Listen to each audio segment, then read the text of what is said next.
Good evening, good evening. Welcome to Detroit in Black and White, our Wednesday edition of Detroit in Black and White. On deck, you have the most wonderful, the most competent, the brilliant Allan Lengel of Deadline Detroit. I knew former, it could only be one of the. I knew former, you could only find I one thought you caller. must be talking about Jim. I was like, no formerly way. of the Washington Post. Hey, Allan, how are you? Good, good. Good evening, everybody. Good evening, Vanessa and Jim And we and have the most, Teresa. One day yeah, we'll have Lady Teresa T. out Yeah. here. And we have the most compassionate, the most empathetic, the understanding, the handsome, give it to you like you should get it, Mr. Jim Nardone, the former police chief of Trenton Police Department. Let's give it up for Jim Nardone. Hey, what's up? Happy Wednesday night. Happy fall. I guess it's like in 2 hours. I went out for a walk. I thought it was 80 degrees when I came indoors about 3:30, and I went back out about 6, and it looked like a fall walked in the neighborhood. Oh, wow. And of course, I'm back. I was gone a couple of days last week, but I'm back. Y'all see anything different about your girl? You're here. You're due. I told y'all. I told y'all he's smart. You look like a judge. What happened to that judge in Detroit? We need to talk about that sometime too. Oh, well, I'm gonna let y'all talk about it. I'm not gonna talk about it. All I can say is this. When I was running for 36th District Court, I was very aware of what was going on. Because in the legal field, just like any other field, people talk. And so I knew that there were some things that was going on. I knew that there were some hearings going on over there in the Wayne County Probate Court. I will say that it always seems to me that it's always the most vulnerable population that's either children or the elderly that are taken advantage of. I will also say that right now, all we have is salacious details in the newspaper. Um, there are allegations, there are no charges. So let's see what happens. But you guys can talk about it. And But I can tell you. Go ahead, Alan. yeah, I just because not everyone's following as closely as Vanessa is. The Robert Snell from the Detroit News Report said Detroit 36th District Judge Andrea Bradley Baskin, who's the focus of an FBI investigation, allegedly teamed up with two criminals to help buy and sell homes belonging to vulnerable individuals in the probate court system for far less than the property market value. Uh, and to note, the FBI investigation began before she was elected to the bench last November, and apparently is focused on her work as a lawyer. But there's certainly, you know, some hanky panky, as they say, going on over there. And I'm not sure if I can't remember what her status is, if they've taken away her criminal docket or Well, she's what. a probate judge, right? No, no, no, Oh, no. she's a She's at 36. 36th District Okay, sorry. Court, Yeah, and she's on the Oh, the docket, that handles evictions and things like that. oh, So so those were evictions because I was just going to suggest no, that. no, no. But the the news article, and this is one of two because there was another article that came out a month or so ago. yeah, same. This concerns work that she was involved in from 2016 on up. So it predates her becoming a judge, but when she was doing work as a lawyer over in the Wayne County Probate Court. Okay, well now it makes sense. So, and like I said, if it's true, it's unfortunate because you talk about a protected class of individuals. When people are in probate court under guardianship or conservatorship, that means that they can't take care of their business themselves, and so they're relying on the court. And there's oversight. You have to file. Um, So she was a guardian ad litem. Is that what? she was the attorney for the guardianship company, Oh, that okay, I see. represented these people, and she drafted paperwork. It was just they just Allegedly. the article was yeah, the article that I read today was extremely long. I see, when you guys brought it up, I see Allan, you have a story Yeah, here in and the and Deadline Detroit. yeah, and basically one of the allegations is that she was involved in at least the sale of 5 homes owned by people who are either incapacitated, the elderly, those with mental health problems. In several instances, the homes were sold to the boyfriend of a court-appointed guardian after Bradley Baskin proposed the sale or drafted the deeds. So it sounds like the guy got them at cheaper rates, and then probably profited from that. So they were sold under value to this particular guardian. Uh, and so that person apparently was able to profit from and take advantage of, people who are disadvantaged. So the information is on the Deadline Detroit website, Alan. It's on Deadline Detroit, and it's really an aggregation of Robert Snell, who does a great job covering federal court for the Detroit News. So, And if I could just, when you're done, I just wanted to add something. Okay, so he is the reporter that does stories coming out of federal court. he covers federal court. Oh, wow. So that means he's looked at the documents and all of that. Is that correct? Yes. Oh, wow. That's interesting. Documents. Yeah. So I mean that's the thing with these kind of cases when we're talking about sales and stuff like that. It's all there in paper. The FBI just asked. And I also said her father's involved. Yeah. Well, So- I only have, I know it's a federal case, it's being investigated by the FBI, but I need to, if I could, I was both a guardian and a conservator for more than 7 years in the Wayne County, participating through the Wayne County probate court, and I want to take my hat off to a judge in that court, Judge Blackwell Hatcher, who I believe is now retired. He is. I was a police chief. I talked to her the other day. I was a police chief, and I went into her courtroom as both a conservator and a guardian for my dad, and she kicked my ass up and down. Thank God for people like Judge Blackwell Hatcher, who was an advocate for the people that came into that courtroom. She made sure that people weren't doing these kind of things, at least, Yeah. It's not new. It's this Sure. stuff going on where people are taking advantage. They're the executor of whatever, and they've taken advantage and stolen money from people, and we've seen it with lawyers that representing estates where they've stolen money and stuff like that. And that's up to the judges to try to help monitor that and make sure that's not happening. And I never liked going before. I was like, I testified in all kinds of cases, including federal cases, but Judge Blackwell Hatcher, she gave it to me. She didn't let people get away with anything. And in hindsight, looking back on it, sure. She was looking out for your dad. Absolutely. And she was looking out for your dad. And everybody else that came into her courtroom, not just my dad, everybody. That's how she conducted herself. And we're lucky to have judges like that don't get pushed around. So. And you know what? I will say that issues like this are an exception to the rule. I worked a long time over in Wayne County Probate Court. I don't practice as much as I used to over there, but I have a wealth of experience over there. I have friends that practice in Wayne County Probate Court. Good people, good, honest people, work very hard. And so it was just disappointing to see two of my, one is a colleague, one is a former colleague, to be embroiled in something like this. And, hopefully it'll all work out for everybody. But when you're talking about people that are elderly, I think I read where a couple of people have already transitioned. Is that correct, Allan?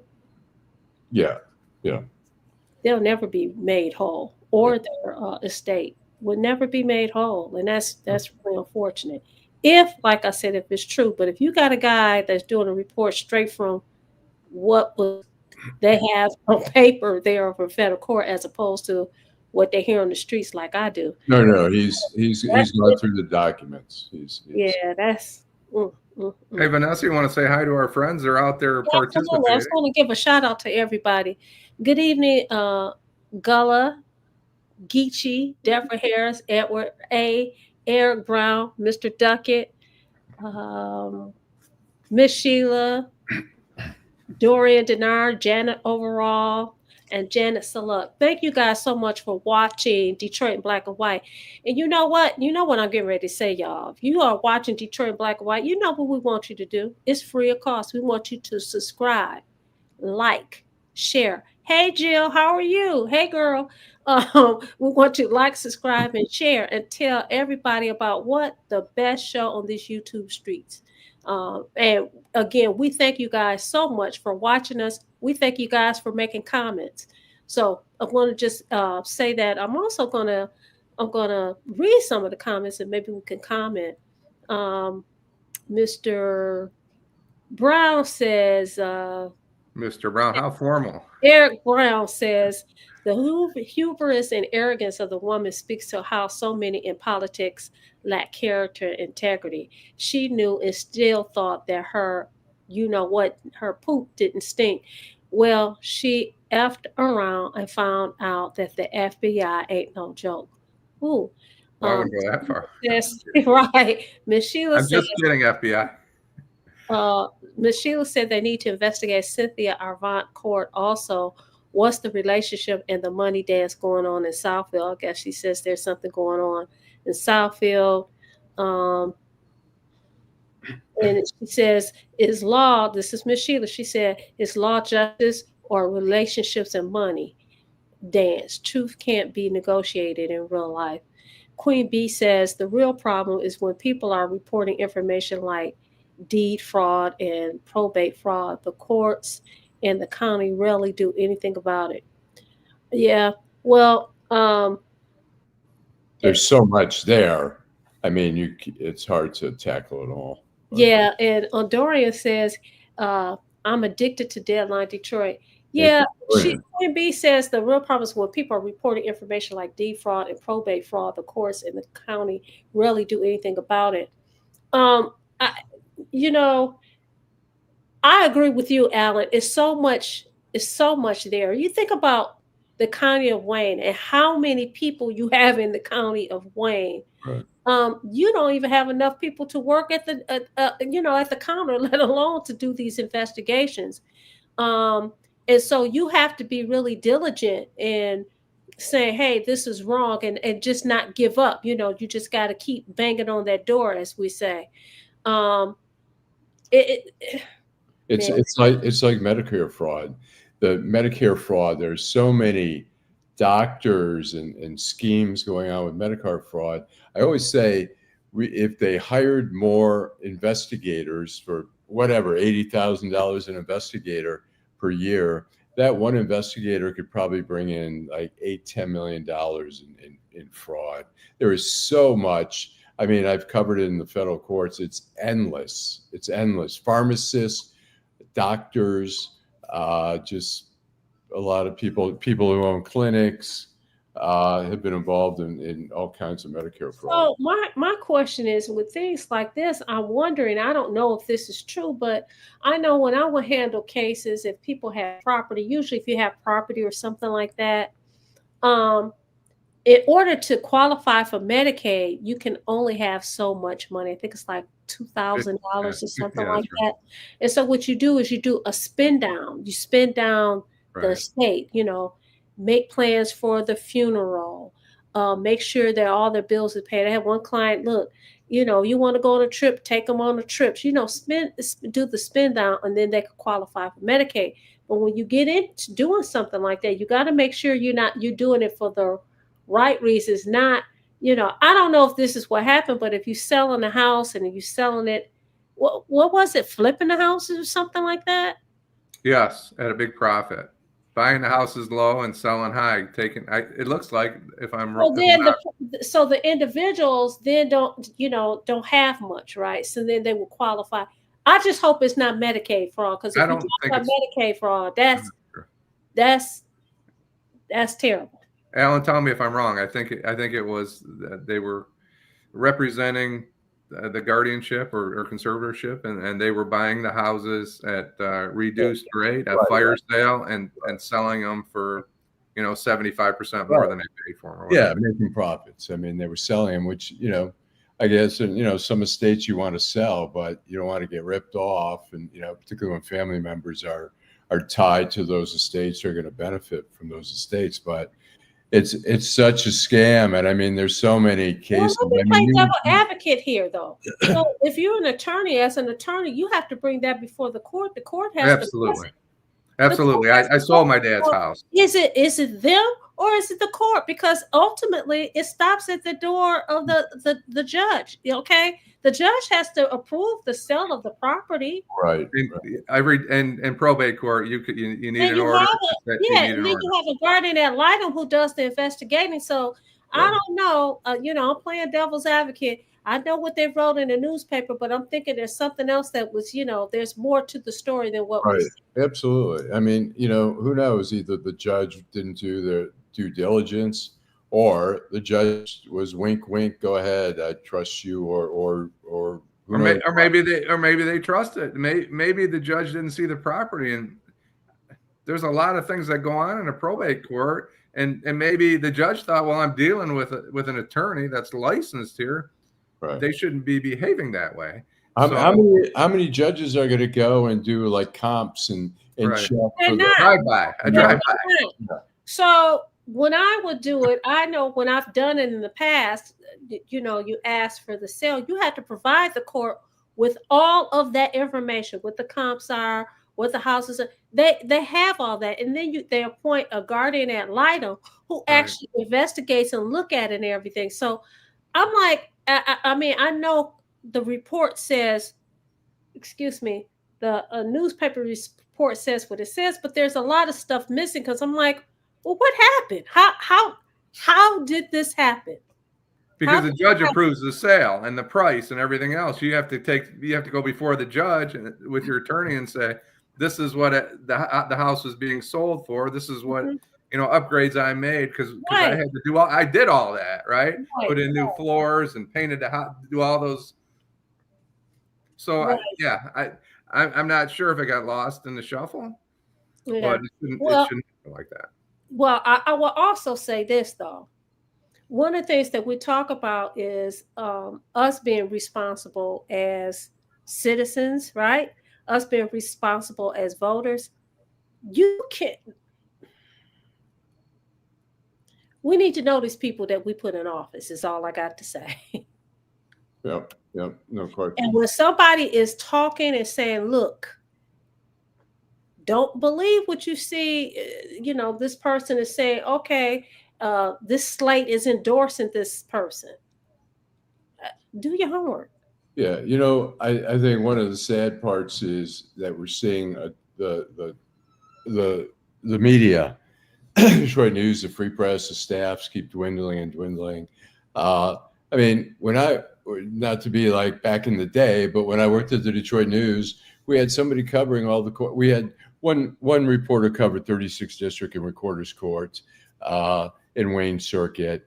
Then we had somebody covering Oakland County. I covered the federal courts for 8 years. So we were there all the time. We heard stories. We talked to people. I got one judge who was doing some kind of shady stuff. I got him kicked off the bench. Really? The other judge. Yeah. What happened was it was Judge Harvey out of Port Huron. He was a senior. He was on senior status. So he moved down to Florida. So he moved down to Florida half a year, but the other half a year he was practicing on the bench in Port Huron. So instead of declaring where he worked actually as his full-time residence, he claimed Florida was his full-time residence. So he got $90 per day per diem for living for 6 months. Every day he got paid $90 because instead of claiming Port Huron was where he worked and lived, he claimed Florida. And so it was legal what he did, but I went to the court administrator, and the court administrator tried to talk me out of it. He kept saying, well, it's legal. And I said, well, it's legal. I said, let people know about it, though. I checked every district in the country, No other judge was doing that. And I did the story. And I went to some of the judges before I did it, and they were kind of outraged that he was doing it. I did the story, and they, after the story came out, they told him, you need to step down. And so, but that was only because I hung out in the court all the time, and somebody whispered in my ear and said, "Hey, Judge Harvey's doing blah blah blah." We don't have that now. We don't have reporters full time, and in Why not? because the staffs keep shrinking and shrinking. I mean, the Detroit News has a full-time police reporter. I think the Free Press has one, but City Hall, we used to have three, 4 people at City Hall. Some of the places barely have somebody full-time. I don't know if there may be one full-time, but they're not doing a great job of doing that. But when I got to the Detroit News, the Lansing Bureau had 13, which was too much, but Lansing Bureau had 13 reporters. I was one of them. And my specific beat was Attorney General's office, but I also covered the Department of Corrections, and I covered the Capitol and all that. But we blanketed it, and nothing got by us, between us and the Free Press, nothing, and booth newspapers. And so now it's like these people are, people aren't hanging out in the courts. They aren't standing there. I mean, in federal court, I used to stand in the hallway, lunchtime, all the agents were going out, talk to people. They'd say, they throw a little tip here and there, go to retirement parties, go drinking with people, Right. always, eat, go to lunch with the judges, go to lunch with agents, and I'd be talking to some of the criminals who were calling me from jail and stuff. So we had it wired. It's just not happening. So stuff that's happening takes so much longer to come out, Jill Sheridan asks, is it because people don't buy newspapers anymore? Ms. Sheila says, Allan, we need your voice to speak on truth. Defraud is the topic. Dorian Denard says, in law, it's all about who gets to the judge first. Everything else is, what did he say? Everything else is irrelevant. Deborah Harris says, Detroit City Council passes ordinance allowing city to prosecute misdemeanors for the first time. The council approved the measure by an 8-1 vote, with Council President Mary Sheffield casting the only dissenting vote. The change requested by Wayne County Prosecutor Ken Worthy is set to take effect July 1st. Say what the heck is that all about?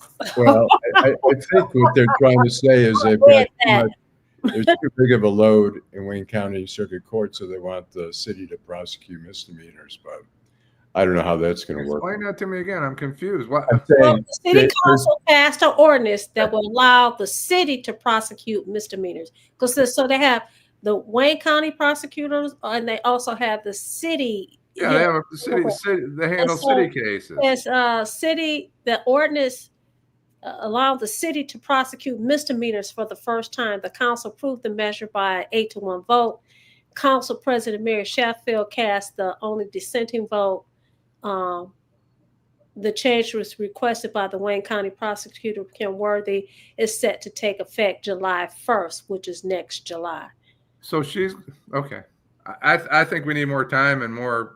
Yeah, that's interesting. I mean, if she said a civil court and she turned a lot of these misdemeanors into like loitering or smoking marijuana on your front porch, which is illegal, into a civil.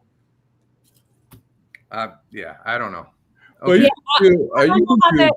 Go ahead, Allan. Well, Jim would know, and Vanessa, obviously you would as well. But there's cities that can do. There's city prosecutors I know that handle small, traffic violations.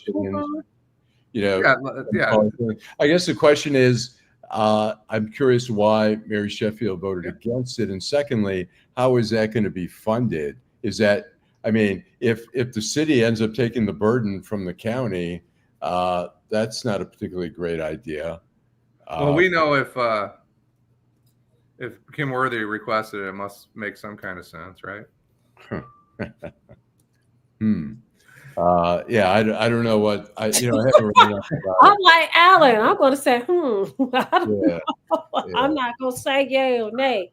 And Yeah, I don't think you should. she said, who asked the question about why would the council president be the dissenting vote? She's running for mayor.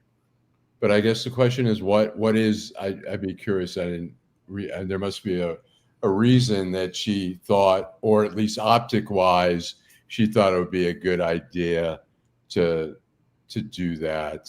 But I'm gonna tell you. I'm sorry. She says, Deborah Harris, Yeah. listen, Detroit in black and white is the bomb because our viewers, like I said before, they educate us, right? We call ourselves educating them. They give us the tea. Deborah Harris says, now I saw the headline, but I didn't read the story. So Deborah Harris says that Detroit has budgeted $700,000 to hire 4 new attorneys and 2 new paralegals who will handle these prosecutions. The city will also retain revenue from the fines that previously went to the state. Well, Terry, listen, I don't know how that's going. Thanks, Deborah, for telling us that, but I still don't know. $700,000, paralegals, 4 new attorneys, and 2 new paralegals. That seems like a very small staff, but okay. Well, let's talk about Terry's point. Terry, there's a district court in Garden City, so that misdemeanor in Garden City should be handled in the district court in Garden City, unless the whatever district court that is, unless something. We're talking about something different. We're not talking about a felony. Right. Felonies go down to right. Yeah. Felony CJC. Correct. So Mr. Duckett says she is soft of crime. I think Mr. Duckett says she is soft on crime. Who are you talking about, Mr. Duckett? I think we know, but I don't think we need to. Kim Worthy. She's talking about Kim Worthy. Oh, he's saying that Kim Worthy is soft on crime? I mean, she might have been talking about you, Vanessa. I'm just kidding. Yeah. I think she's soft on crime. I don't think anybody can say that she's soft on crime. I don't think so. No. I wouldn't say that. I sometimes question some of her judgment on cases, but I don't. We do. Where's Par Org? We need him to chime in on this. You know what? I didn't read the story, but I guarantee you by the time I come back on Friday, I'll be able to answer some of these questions because I just saw when I picked up my phone right before we got on, I saw the headline. I was like, oh, okay. What the heck is that? Well, it's interesting, but it is about money. And somebody was talking about money. Is that Deborah Harris? The state will still get their money. For example,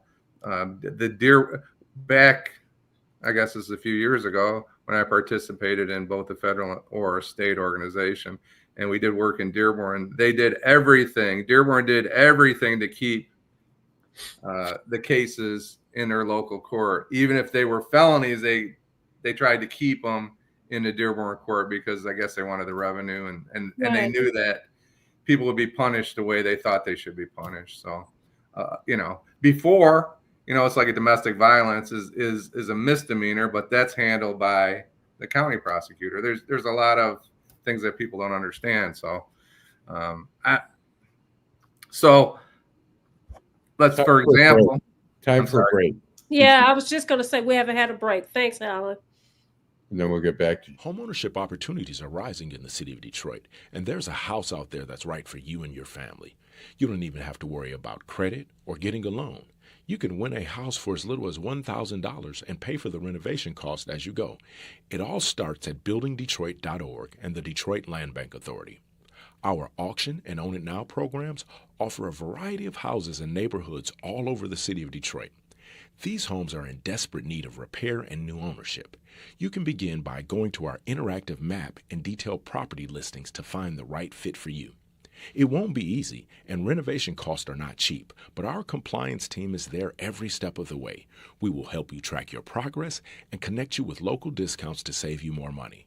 We have already sold more than 15,000 homes in the city of Detroit, and our inventory is shrinking fast, so you don't want to miss out on this wonderful opportunity. Start your home buying journey today by visiting buildingdetroit.org.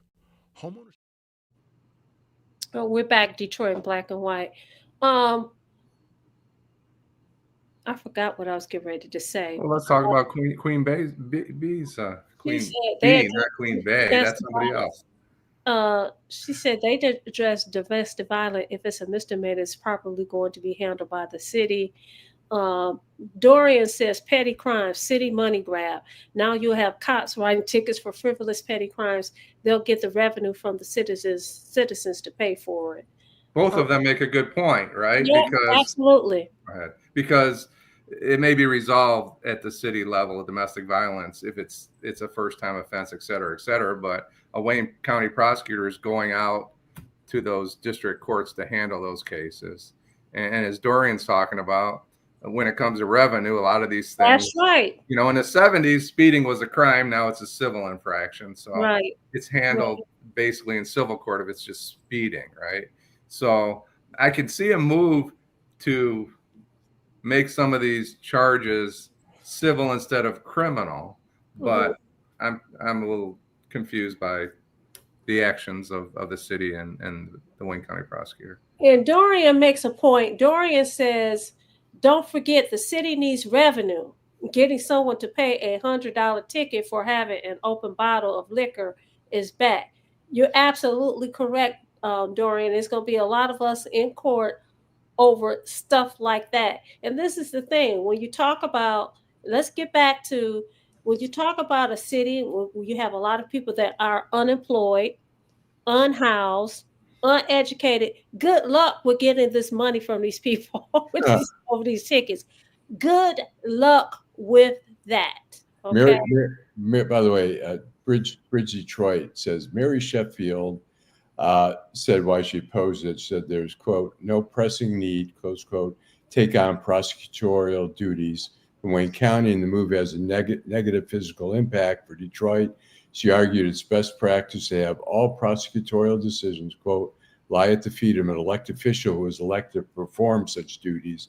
In doing so, ensures accountability and transparency. Lastly, and in my opinion, there are more critical needs for the identified funding, such as the current ARPA-funded programs and initiatives slated to end. This is Mary Sheffield saying, I would much rather allocate $700,000 towards keeping residents, particularly our young people, from committing misdemeanors in the first place, because, as the old adage says, an ounce of prevention is worth a pound of cure. So, well, you have to be pretty good to stop people from committing crimes. So maybe that's why she's going to be the mayor, because she's going to figure out a way to stop people from committing crimes. I get the point, but well, you know, it's interesting. I've been told, from some young people that that Mary Sheffield particularly appealed to a younger group of residents, that she looked at the hip hop community in a more positive way and didn't have disdain like some maybe older generational people, and that she's the choice of the young. But this is the thing, though. They're not voting. And that may be. They don't vote. So, I mean, what does that mean? They don't vote, as evidenced by what we saw, what we've seen in the last few years. So, I mean, yeah, she's appealing to them, but they don't vote. I remember talking like right after the primary, how they had these gentlemen standing out right there on Livernois, the Avenue of Fashion, all these new businesses. And I forgot to add that they were standing in front of a business that they had opened. And they said they didn't vote. Yeah. These are the very same people that supposedly she appeals to. So thanks, I don't know David. what that means. It means nothing as far as I'm concerned. Terry McCrimmon says fans go to baseball, and football games. I think he meant basketball, and they walk down the street during those games all the time with a cup of beer in their hands, and it's true, and I think it's I mean, Allan, do they have for these games? It's a great point, Terry. But tailgating is going crazy in Detroit, and is there a district? What do they call it? Like an entertainment district where people are allowed to do some of these things? I'm not sure. I don't know. I mean, Trenton they do have an entertainment district now during certain times at Wyandotte, probably Royal Oak, some of these communities. Ferndale, I believe, yes. Can walk down the street with beer from one bar and walk down the street. Yeah. So I don't know if Detroit has that or not. That's a great question. So, the French Quarter. Gloria says Eastern Market has it. I don't know because I don't go to those things and I don't drink beer. So, I would not know that. But it seems to me that would be, if you're going to start giving people tickets for walking down the street with a cup of beer in their hand or whatever, that's definitely going to be a deterrent for people to, like, I'm not even going to bother to go down there and do that. I'll go somewhere else and tailgate. And you don't want to do that. And I have to agree with Councilwoman Sheffield's comment, part of her comment at least, that listen, let the elected officials take care of this. Don't ask the city of Detroit to be prosecutors to do something like that. Misdemeanors. I'm like you, Jim. It's different when you're talking about a civil, civilly, but come on now. But they passed it. Your city council people passed it 8-1. So I think we see a lot of, and Vanessa, you know, being a lawyer, I think you see some of the suburbs where they have city prosecutors who prosecute some of the maybe DUIs and certainly traffic violations. So I don't know how that's going to work, but they have to set that up. It's like setting up a whole new department. So. Agreed. Yeah, I think it's a massive operation, a massive decision. Yeah. Obviously, there's some logic there. You have to have somebody collecting the fines because we know, as you know, a lot of people don't pay their fines. And that's why I said good luck with that. Speaking of fines, I forgot I got a ticket. I got to go pay that doggone ticket. I just remembered. I remember every other day to pay that ticket. I'm going to write it down and make sure I pay. So how did we get off on this? We weren't even going to talk about the probate court and courts and. Oh, you talked about probate court. Yeah. I hope we didn't bore our viewers. It looks really, really foul that you have a judge, her face plastered on the paper, in the newspapers, with these type of allegations. It looks really, really, really bad. I hope that it does not turn out bad, but it looks really, really bad. She's still on the bench, am I correct? I don't know. Yeah. I mean, I've been over there, but I don't do evictions. We have. To me, it's like when there's the optics are. It's like Gabe Leland was on the bench for maybe a year and a half. Who was this? Gabe Leland, the former city council member. He was on city council for maybe a year and a half while he had these charges. Initial charges were bribery. Eventually, they got shifted over to state court for a violation of some campaign finance laws or whatever. But he was voting on contracts and stuff like that, and all the people were like, "Oh, well, he hasn't been convicted of anything." But I don't care. It's like Channel 4, put Hank Winchester on leave, administrative leave, while something was pending because the integrity of the station. I mean, now it's been cleared. I don't know if I think he may end up going back there, but. We have to keep some integrity. I mean, the city council we've had some problems with the city council over the years. And I mean, one of my pet peeves is the, hiring relatives, and God bless his soul. I like Coleman Young, but his mother is his chief of staff. And I just don't think it's a good look, So Terry McCrimmon says, well, if Trump and Kash Patel FBI, then he's a little skeptical of them going after Democratic judges. Well, here's the deal. The investigation went all the way back to 2016. So, and they started it. Did they start the investigation before then? I don't know when it was. All I knew is they started before. They started the investigation. I'm thinking they started the investigation before then, but they didn't start doing those. They didn't execute those search warrants until October, right before the election. So that's right before the president, the president that we have now, and it's right before Kash Patel. So I understand what Terry's saying. I hope he's wrong, but I think we need and this is with ICE, some of the things that are going on with He ICE. And is hilarious. I'm sorry for laughing. oh, go ahead. But we need to have a little faith in the criminal justice system, including these federal task force and these federal officers that are doing their job. And I think that in the last 10 years, some of these federal units, federal organizations have been politicized, but I don't think these cases end up in the federal district court based on what Kash Patel or whoever thinks. So I think these cases, go ahead, Allan. No, I was going to agree with you on that. I think, Yeah. look, I think Kash Patel, I mean, he's way over his head. Dan Bongino, they brought in for the first time a second deputy because really Dan Bongino isn't qualified and neither is Kash Patel. But I think here they're developing their own cases. What happens is they get tips, whatever, they start developing a case.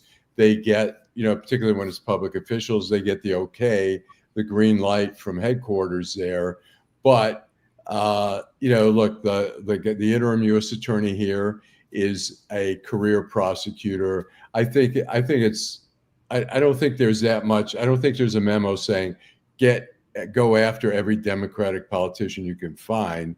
I think for the time being. But I mean, what we did see near the end with Trump over the election in 2020, he was directing the U.S. attorney, and William Barr, the attorney general, was directing the U.S. attorney here to find fraud in the election. And the U.S. attorney here, who did a good job, he didn't find any fraud. But I think that's when you see the politics kind of playing into it, like find me some fraud.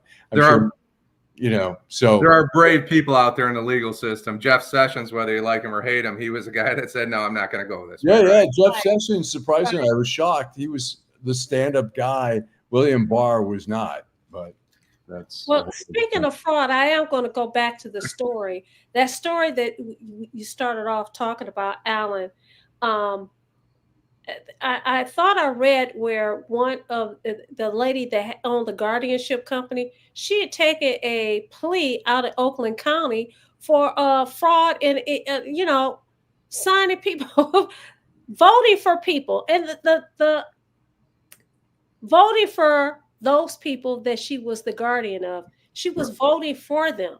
So, Oakland County, she had already taken a plea. I guess that's why they call her a criminal. She had already taken a plea a few years ago. But to continue on, if this is true, to continue on a criminal trajectory, that's wild to me. That is crazy to me. You already got in trouble for messing with older people by saying, "Oh yeah, he voted for, is voting for such and such," and you took a plea saying that you did it. You said you did it. And then you continue on that trajectory. Does that surprise you? Does that surprise you, though? You must see it, repeat offender. I do. And you know what I tell people? Like, I've had a client and somebody got in contact with me about some things that they were doing. And I said, look, you need to cut it out. They say you're doing it. I didn't because I wasn't there. All I could tell you what they said that you're doing. Cut it out. Cut it out. People, whether or not they follow my advice or not is a different story. But you're right. I have seen people do that. And I'm like, something has to be wrong here. Or maybe it is that's the criminal mind. You don't give a doggone. That's the criminal mind. And you just doing whatever the hell you want to do. And because you got away with this, you took what's the plea? Okay, so what? I got a conviction. I don't care. Give me another one. That's crazy to me. When I was in D.C. at the Washington Post, I was doing a story on Congressman William Jefferson out of New Orleans, who was eventually busted for bribery, taking a bribe, dealing with Africa and some copper wire internet stuff, And I was working on the story. I did a lot of stuff, and I broke the story about him hiding money in the freezer. That was the bribe money that the FBI had given. And I interviewed somebody from the Department of Commerce, and she said to me, Because there was a whole group of Congress members who were going to Africa all the time, trying to develop American businesses in Nigeria and all the other countries around there.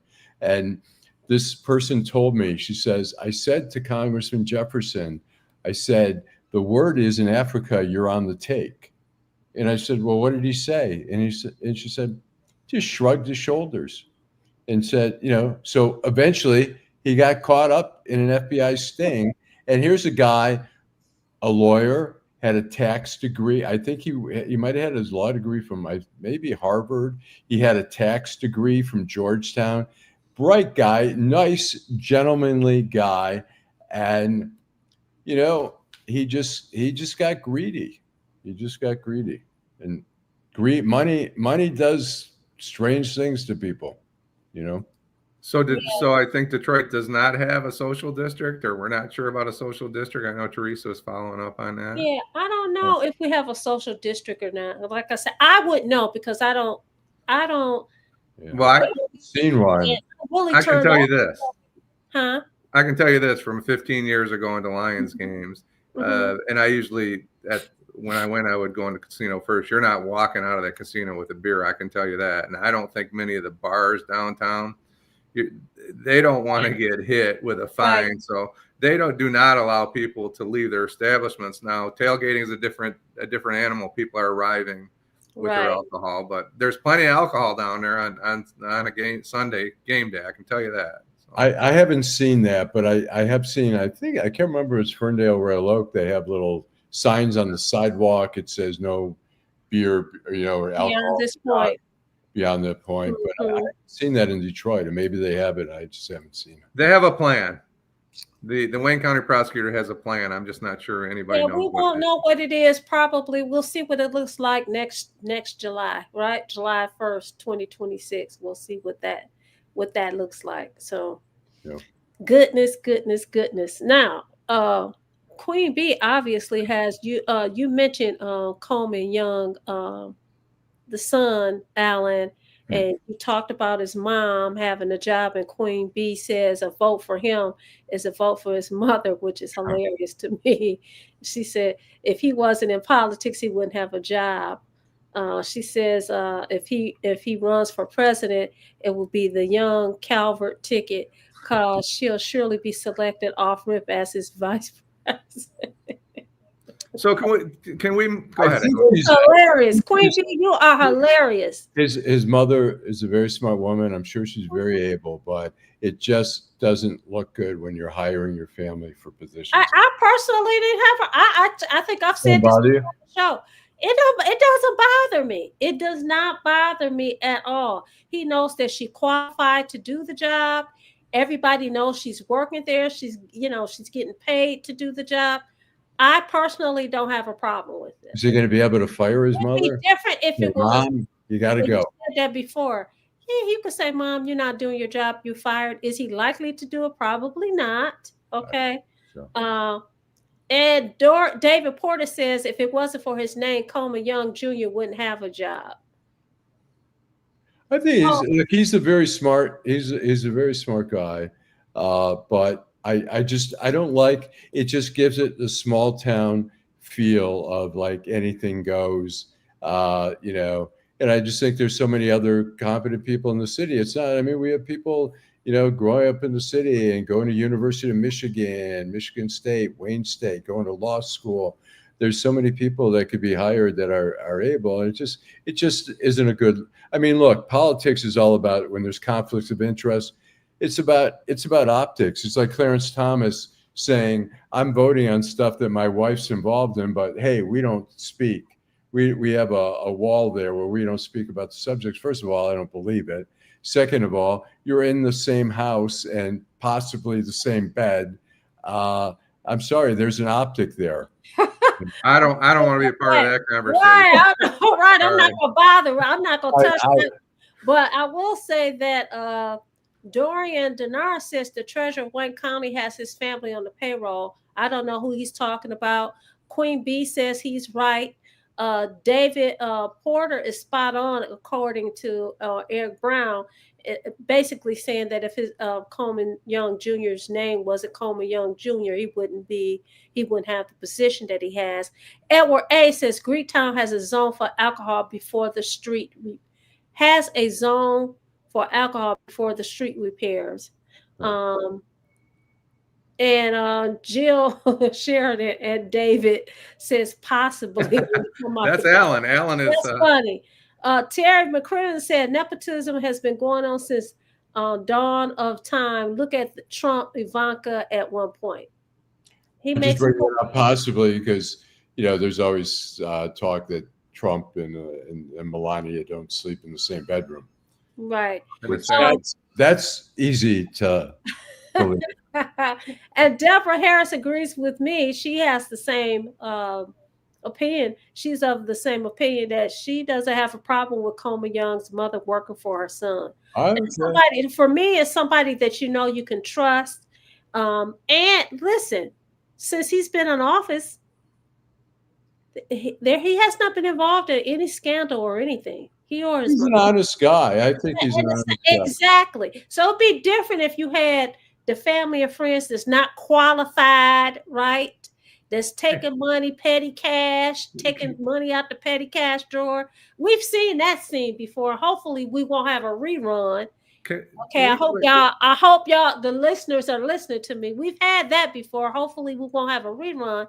But the bottom line is this guy has not been embroiled in any controversy, nor has his mom. So I personally don't have a problem with him or anybody else that may have a relative working in the same office as they're working, as long as they're doing the job and they're being honest, and as long as they're qualified to do the job. Okay, I disagree. I don't argue. That's one point, but I just think the optics are just giving a small town look, and I think it's just too hard for if I have no idea the dynamics in that office, but it's just not good to have your mom working with you.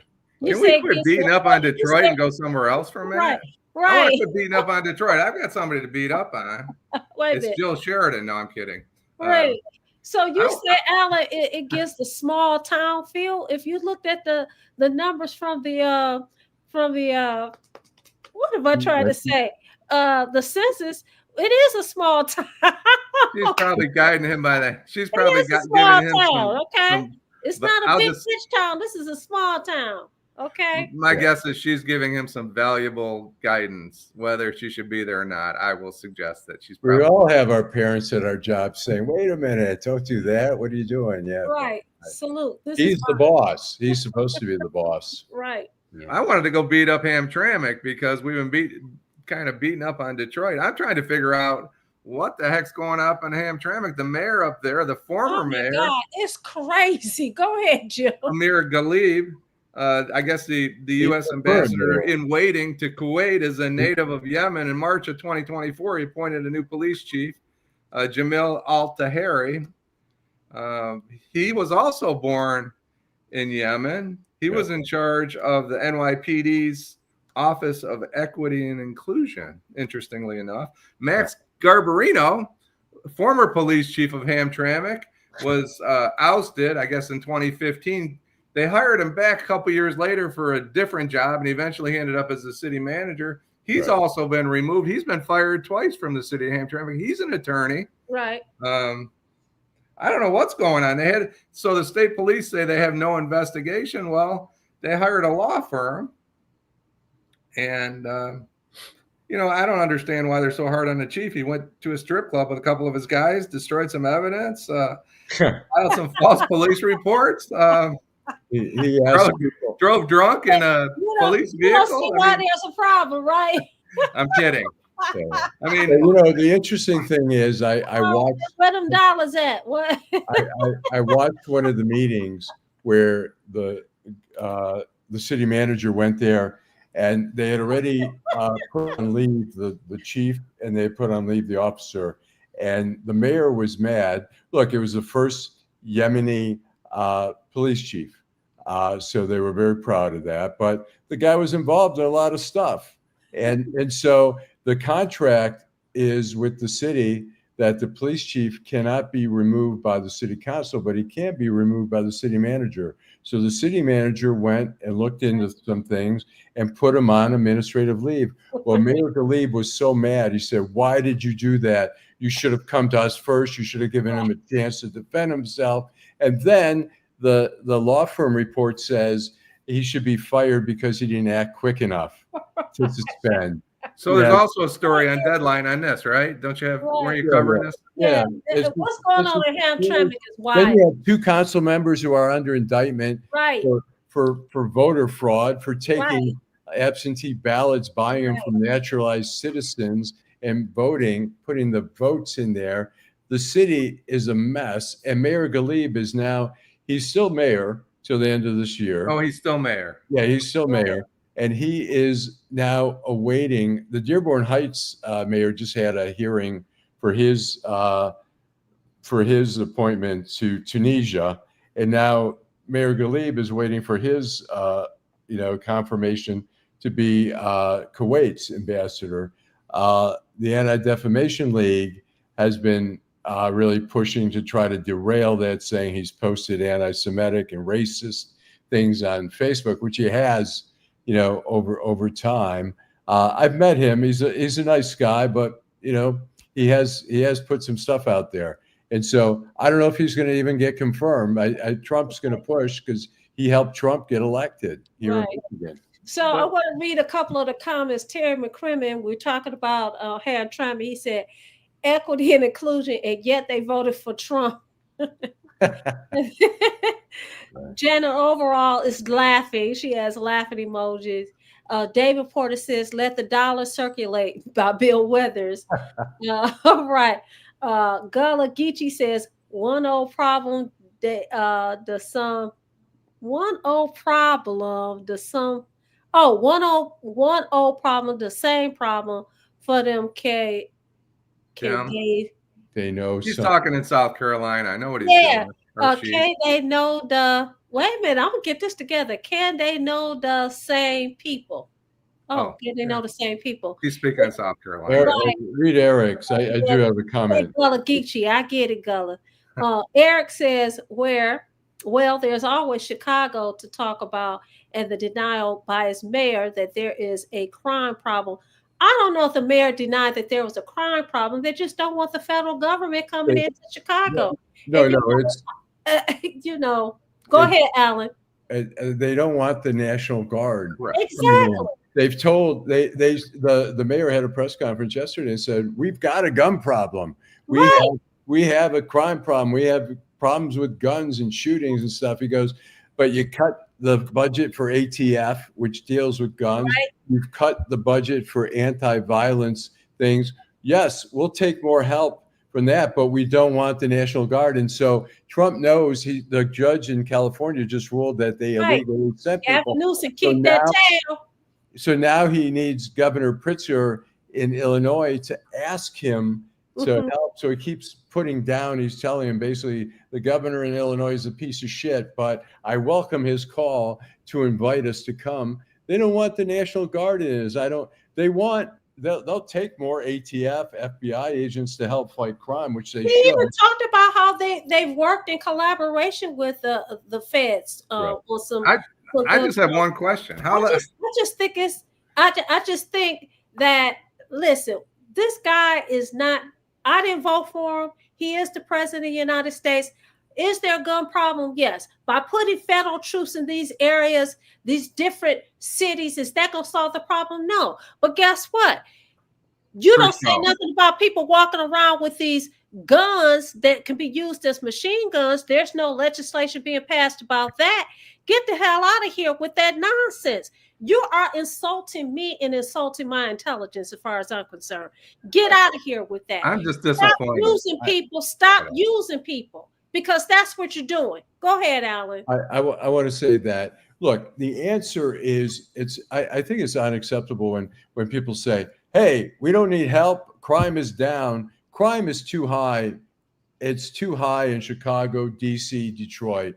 So the answer isn't like, stay away from us. Crime is going down. Crime should be as close to zero as you could possibly get. We know that's not possible, but It should be closer to that. So yes, we'll take all the help you can get. Let's collaborate. Let's work together. Send us more ATF, DEA, FBI. Let's get more task force. Let's get the people who are committing the crimes all the time. Get them off the streets. You'll see a serious reduction in crime. Listen, we're about to go, but I have to say this. It's easy for you to say, yeah, you do this, you bring in ATF or whatever, but it still does not solve the problem. When you don't have housing, when you don't have education, when you don't have employment, you're going to have a higher crime rate. So you can send all the National Guard wherever you want to send them. It's still not going to solve the problem. So listen, if the optics make you feel good, then so be it. But the reality is it's not going to make a difference. And I don't care what the citizens said